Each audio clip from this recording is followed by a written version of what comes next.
السلام علیکم ورحمۃ اللہ وبرکاتہ۔ الحمدللہ والصلاة والسلام علی رسول اللہ۔ بچوں، گرامر کا پارٹ 2 ہے جو حرکات اور اعراب کے بارے میں مشتمل ہے۔ اس میں حرکات اور اعراب کے بارے میں آپ کو بتایا جائے گا۔ سب سے پہلے ہم یہ جانتے ہیں کہ یہاں پر دیکھیں گے بورڈ پر آپ کے سامنے موجود ہے۔ سب سے پہلے ہم حرکات کے بارے میں جانیں گے، حرکات کسے کہتے ہیں۔ تو دیکھو یہاں پر زبر زیر پیش کو حرکات کہتے ہیں۔ زبر زیر پیش کو حرکات کہتے ہیں۔ اس کو 2 حصوں میں بانٹا گیا ہے، الف اور با۔ اس کے تحت آپ کو یہاں پر جیسا لکھا ہوا ہے حرکات کے نام، علامت اور مثالیں۔ پہلا ہے فتحہ یعنی زبر اوپر ہوتا ہے، اس کی علامت یہ ہے۔ مثال علمون میں جیسے قاف پر اوپر ہے، قاف پر زبر ہے۔ اسی طرح سے کسرہ یعنی زیر، اس کی علامت نیچے لکھی ہوئی ہے، یعنی زیر نیچے ہوتا ہے۔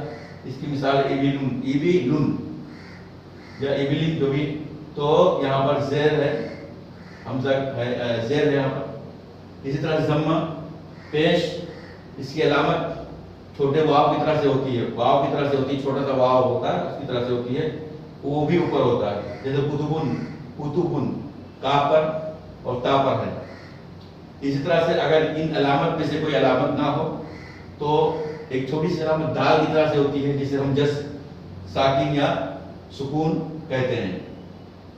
اور ایک علامت اور ہوتی ہے جو سین کے شوشے کی طرف سے ہوتی ہے، جسے ہم تشدید کے نام سے جانتے ہیں۔ اب حرکات کی الف دوسرا پارٹ ہے تنوین۔ تنوین کسے کہتے ہیں؟ 2 زبر 2 زیر 2 پیش کو تنوین کہتے ہیں۔ 2 زبر 2 زیر 2 پیش۔ اس کی مثال قلمن، علم، قلمن 2 زبر کی مثال، اور 2 زیر کی مثال علم، اور 2 پیش کی مثال نورن، میرا ہے۔ اب ہم دیکھتے ہیں، یہ تو حرکات کی تعریف ہو گئی، اس کی مثالیں ہو گئی، اس کی علامت ہو گئی۔ اب یہاں پر ہم اعراب کے بارے میں جانتے ہیں۔ اعراب کسے کہتے ہیں؟ اعراب کہتے ہیں کلمہ کے آخری حرف کی حرکت کو اعراب کہتے ہیں۔ کلمہ کی آخری حرف کی حرکت کو اعراب کہتے ہیں۔ جیسے جاء زید، رأیت زیدا، مررت بزید۔ یا زیدن کا اعراب کبھی زید کا اعراب، لفظ زید کا اعراب کبھی زیدن ہو رہا ہے، کبھی زیدن ہو رہا ہے، کبھی زیدن ہو رہا ہے۔ یہ کیوں ہو رہا ہے، عامل کیا آنے کی وجہ سے، اس کے بارے میں انشاءاللہ بعد میں بتایا جائے گا کہ کیوں زیدن ہوتا ہے، کیوں زیدن ہوتا ہے، کیوں زیدن ہوتا ہے۔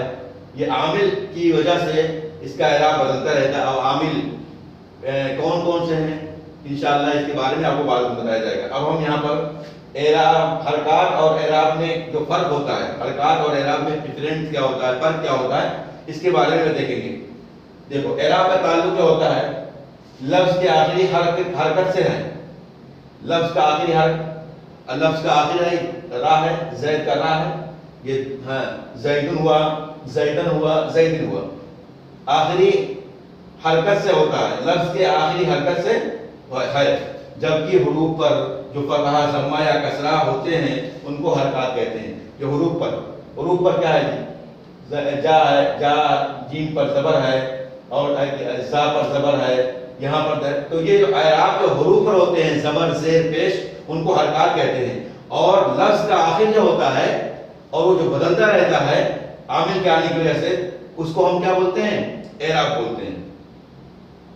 اب یہاں پر سوالات جو آئیں گے آپ کے، کیسے اس کے بارے میں 3 طرح کے سوالات آ سکتے ہیں۔ یہاں پر 2 طرح کے سوالات ہیں۔ حرکات اور اعراب کی تعریف کریں اور مثالوں کے ساتھ لکھیں۔ حرکات، اس کی تعریف یہ ہے، ڈیفینیشن یہ ہے۔ اعراب، اس کی ڈیفینیشن یہ ہے، مثالوں کے ساتھ لکھیں۔ مثال یہ ہے، حرکات کی مثال یہ ہے قلم، ابلین، کتب، جو یہ ہے۔ اور اعراب کی مثال یہ ہے، جاء زید، رأیت زیدا، مررت بزید۔ تو کہہ رہے ہیں حرکات اور اعراب کی تعریف کریں اور مثالوں کے ساتھ لکھیں۔ حرکات کی تعریف کرنے کے لیے آپ کو زبر زیر پیش کو حرکات کہتے ہیں، اور اعراب کلمہ کے آخری حرف کی حرکت کو اعراب کہتے ہیں. مثال قلم، ابل، کتب. اور اس کی مثال اعراب کی مثال جاء زید، رأیت زیدا، مررت بزید.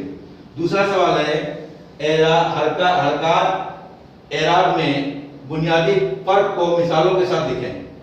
اس میں بنیادی فرق کیا ہے؟ اس میں بنیادی اعراب کا تعلق لفظ کے آخر سے آخری حرکت سے ہے، جبکہ حروف پر جو فتحہ یا ضمہ یا کسرہ ہوتے ہیں ان کو حرکات کہتے ہیں. یہ بنیادی فرق ہے.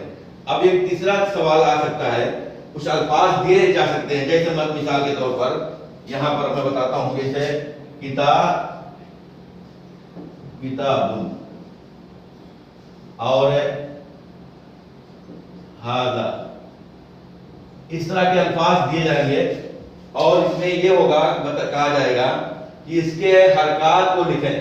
تو آپ کو مثلا کہا جائے گا کاف پہ کون سا حرکت ہے، تو آپ کو بتانا پڑے گا کاف پر زبر ہے. اور اس طرح سے بن پر کون سا ہے تو با پر کیا ہے تو کہنا پڑے گا آپ کو دو پیش ہے، تنوین ہے. تو اس طرح سے الفاظ دیے رہیں گے، اس پر اعراب لکھا ہوگا اور